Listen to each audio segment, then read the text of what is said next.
नमस्कार मंडळी, कसे आहात? मी तृप्ती सगुन माणगावकर आज तुम्हाला दाखवणार आहे तेंडल्याची भाजी गावी कशी केली जाते ती तेंडल्याची भाजी म्हणजे मालवणी पद्धतीची तेंडल्याची भाजी। तर आता त्याच्यासाठी काय काय साहित्य लागते ते आपण बघूया।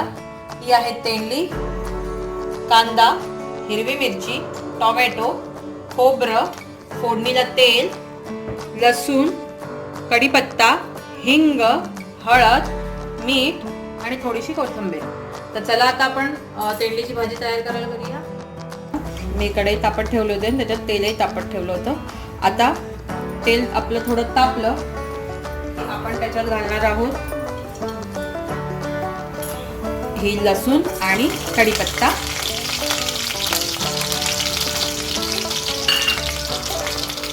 हे थोडंसं फक्त असं हलवून घ्यायचं आणि मग त्यात आपण घालणार आहोत ही तेंडली। कारण तेंडली आपल्याला भाजून घ्यायची असते, थोडीशी तेलावरती परतून घ्यायची असते। त्याचा जे चिकटपणा आहे, जसं आपण भेंडी फ्राय करतो की नाही, भेंडी पहिली भाजून घेतो आणि मग भाजी करतो, तसंच तेंडली पण तशीच फ्राय करून घ्यायची। त्याचा जो चिकटपणा आहे, बुळबुळीतपणा आहे, तो घालवून घ्यायचा। हे बघा आपली तेंडली आता चांगली भाजली आहे। आता आपण घालणार आहोत ह्याच्यात कांदा आणि मिरची आणि हा टोमॅटो आणि चवीनुसार मीठ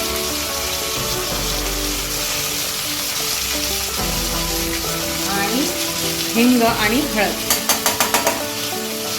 सगळं घालून घ्यायचं आणि छान परतून घ्यायचं। माझी गॅसची फ्लेम मीडियम आहे।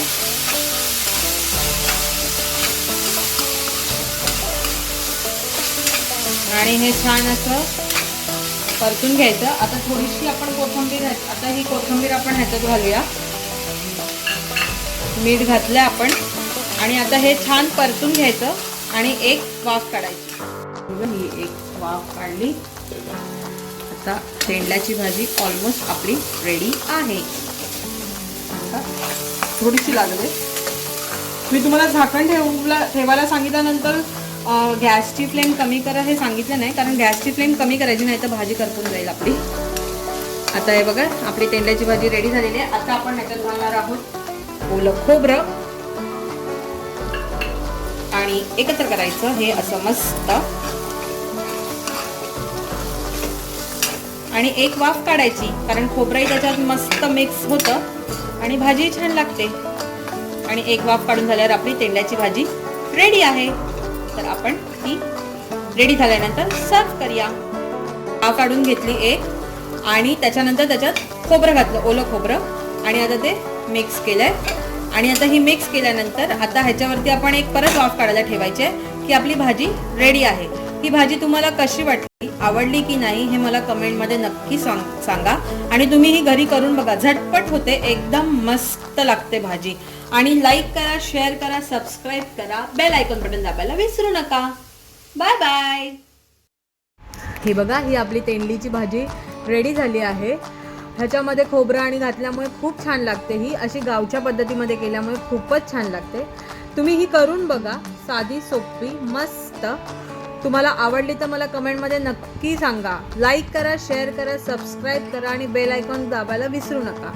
आणि काळजी घ्या। Bye bye.